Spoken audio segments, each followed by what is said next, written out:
Where's that? Where's that?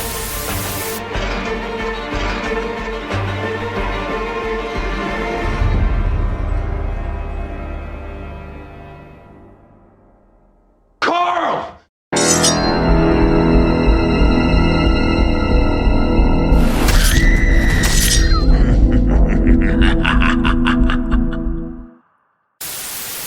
What's going on, everybody? This is the Slash Report, and welcome to The Walking Dead in Dead by Daylight. Carl.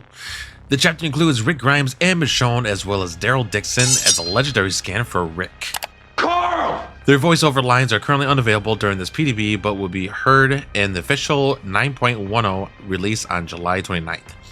We will be going over the new survivors and their outfits, the new item for survivors, as well as some changes to the perks, key items, and bots improvements, which is actually really good and important to go over.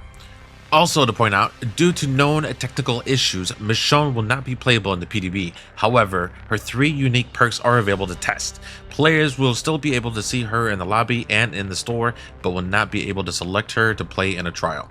These issues will be resolved and Michonne will be fully playable when version 9.10 update releases officially on July 29th. Right, so let's get into it. 3 new perks for the survivor Rick Grimes. First perk is Apocalyptic Ingenuity. After unlocking or rummaging through the chest, press the ability button for 8 seconds next to a broken pallet to build a fragile pallet. You see the auras of broken pallets within 32 meters. Fragile pallets are destroyed after being dropped. Second perk, Come and Get Me. After unhooking a survivor, while crouched and idle, press the ability button to make injured and dying survivors within 24 meters leave no scratch marks or pools of blood for 15 seconds. You scream and the killer sees your aura for 5 seconds. Third perk, Teamwork Toughen Up. When another survivor pallet stuns or blinds the killer while you are injured within 24 meters, your grunts of pain, scratch marks, and pool of blood are reduced by 100% for 30 seconds. Now for the 3 perks for the survivor Michonne. First perk is Conviction. After you have healed one survivor, while down with at least 25% recovery, press the ability button to recover instantly. You gain broken status, then are downed after 30 seconds. Second perk, Last Stand. After spending 60 seconds in the killer's terror radius while not in chase, when you fast vault, stun the killer for 3 seconds if they are within 2.5 meters. Then this perk is disabled for the rest of the trial. Third perk, Teamwork Throwdown. When you pallet stun or blind the killer, other injured survivors within 24 meters gain endurance and see the killer's aura for 10 seconds. Now for the new survivor item, Fog Vial. Press the use item button to release a cloud of fog, suppressing scratch marks and auras, and decreasing invisibility and audible sounds within its radius. Recharges over time. Each fog vial shares the following parameters: has 1 charge, has 33% opacity, has a 10-meter radius. Next survivor item rework is the key. This one's pretty big. Press the use item button to start channeling the key. Once fully channeled, consumes 1 charge to reveal auras of survivors in the range for a set duration. While near a locked chest, press the use item button to quickly open the chest for uncommon keys or higher. Consumes 1 charge. Guarantees an item of rare rarity or higher. Unlocking a chest with a key reveals its aura in yellow to other survivors in range.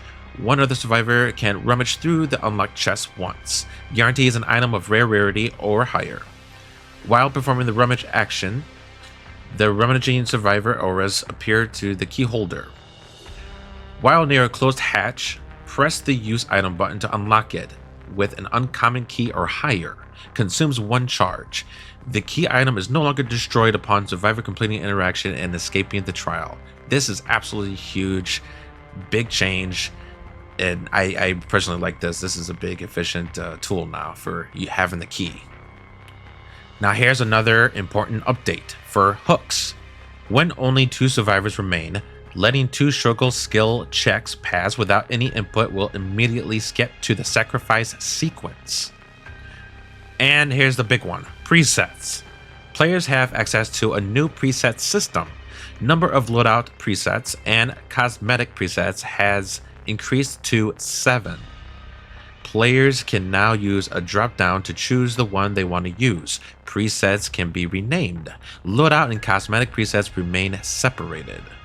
There's also something else that was stated in the patch notes, and it's gameplay area expansion, Fallen Refuge. More space to chase survivors or loop the killer. A small reference to a narrative universe where the dead roam the world has been added. I'm not sure exactly what that means. I'll have to look into that when I play the PTB later. And lastly, bots improvements. Survivor bots are now less predictable and more prone to errors while looping killers they cannot see. Thank you. Survivor bots now remain on generators longer when a killer approaches without being seen by the bot. This is absolutely huge. I think this is a little bit of a game changer here because whoever designed these bots, my god. But that's about it. Those are all of the patch notes, at least the important ones. And as you've been watching this video, you got to see some of the gameplay and looking over the cosmetics for Rick and Michonne and your boy Daryl. I'm not gonna lie, I was not expecting him to be in the game for a legendary skin, but yeah, let's go. Let me know what y'all think of The Walking Dead now being in Dead by Daylight. I would love to know who's your favorite characters from the show.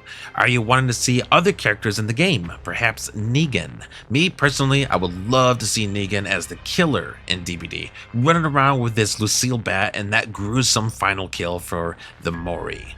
It's an eye catcher. Slash a like, comment, and subscribe. We are new to the community, but your support has been absolutely amazing, and I thank you deeply. I have read most of your comments and thoughts from the previous video, which is the topic of the Halloween game. If you haven't seen that video yet, I'll leave a link in the description below. Until then, this is the Slasher Report. Carl!